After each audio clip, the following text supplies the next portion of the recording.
Yo, Scott Pilgrim EX looks like a game a lot of people want to love. It's colourful, chaotic, packed with personality, and brings the series back with a brand new story, new characters, and full 4-player co-op. But it's also launching at nearly $30 from a developer with a very specific track record in a genre that lives or dies by how good it feels to play. So the real question isn't, is Scott Pilgrim EX cool? It's, is it worth pre-ordering, or should you just simply wait for reviews? Let's dive into it. Scott Pilgrim EX is a retro-style side-scrolling action brawler, but it's not just a straight remake or a sequel to the old Ubisoft game. This is a brand new entry set after the events of the anime universe with an original story written by Brian Lee O'Malley. You'll fight across a fractured version of Toronto with interconnected levels, side quests, hidden areas, and a light RPG progression system. Combat is fast, improvisational, and combo-driven. You're encouraged to experiment with different weapons, abilities, and special attacks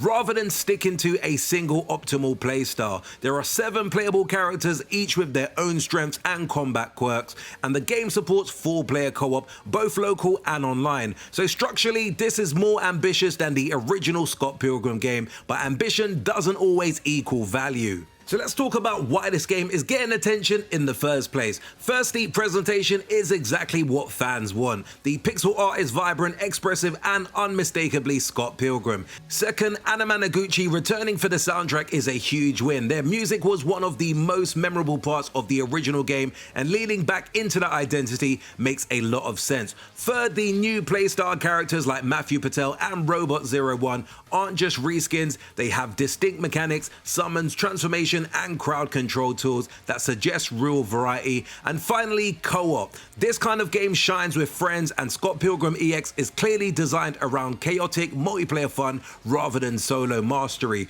If you're already planning to play this with friends, your buying decision definitely changes immediately.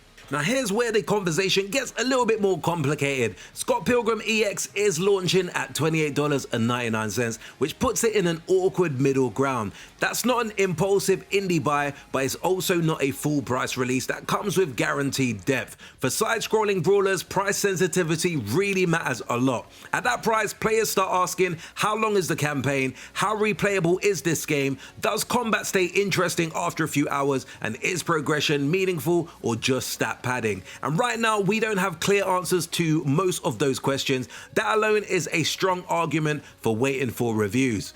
Now, if you take a look at early reactions, excitement is mixed with hesitation, and for good reasons. One of the biggest concerns is movement and combat feel. The original Scott Pilgrim game was often criticized for feeling stiff and unresponsive, especially when played solo. Some fans are worried that this game could repeat that mistake.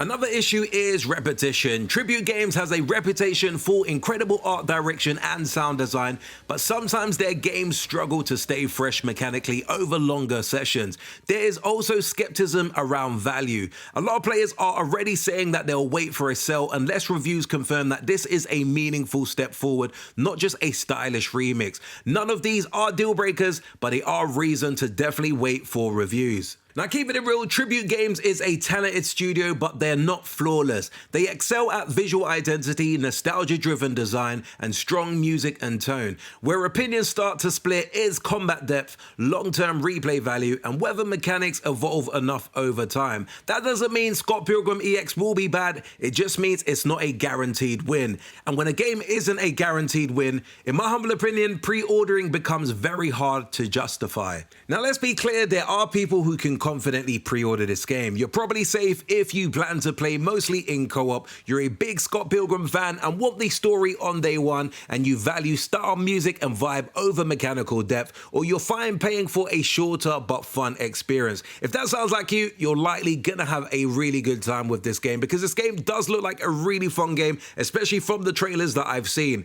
But I will say, for most people though, this is a wait for review type of game. Not because it looks bad, but because the price genre, and developer history all point to one thing: this game needs hands-on impressions to justify the cost. Scott Pilgrim EX has the potential to be stylish, chaotic fun, especially with friends.